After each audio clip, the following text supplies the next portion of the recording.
আম্পায়ারদের ভুল সিদ্ধান্তের বলি হয়ে দক্ষিণ আফ্রিকার কাছে 4 রানে হেরেছে বাংলাদেশ। বিষয়টি মানতেই পারছেন না ধারাভাষ্যকার এবং ক্রিকেট বিশ্লেষক সাইমন ডোল।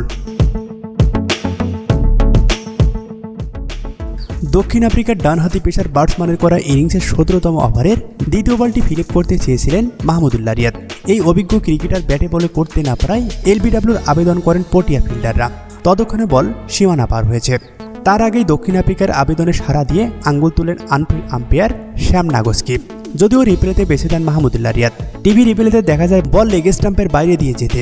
আউটের সিদ্ধান্ত পরিবর্তিত হলেও লেগ বাইয়ের ওই 4 রান পায়নি বাংলাদেশ। পরে অবশ্য 4 রানই হেরেছে টাইগাররা। এছাড়াও এদিন আরও একাধিক সিদ্ধান্ত গেছে বাংলাদেশের বিপক্ষে।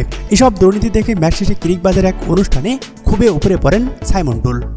এ সময় তিনি বলেন, ধরুন এটা ফাইনাল ম্যাচ কিংবা বাংলাদেশের জায়গায় ভারত থাকতো, তাহলে পুরো ম্যাচ জুড়ে আম্পায়ারদের এমন সিদ্ধান্ত নেওয়া খুব কঠিন হতো। মাহমুদুল্লাহ রিয়াদকে দেওয়া ভুল আউটের কারণে প্রাপ্য 4 রান থেকে বঞ্চিত হয়েছে বাংলাদেশ। আম্পায়াররা ঠিক যেন বন্দুকধারীর মতো দ্রুতগতির আউট দিয়েছে।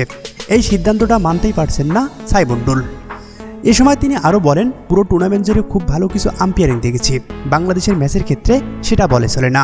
সবচেয়ে বড় কথা হলো লেগ বাই থেকে তাদের 4 রান পাওয়ার কথা ছিল, কিন্তু আম্পায়ার তা ইচ্ছা করেই দেননি।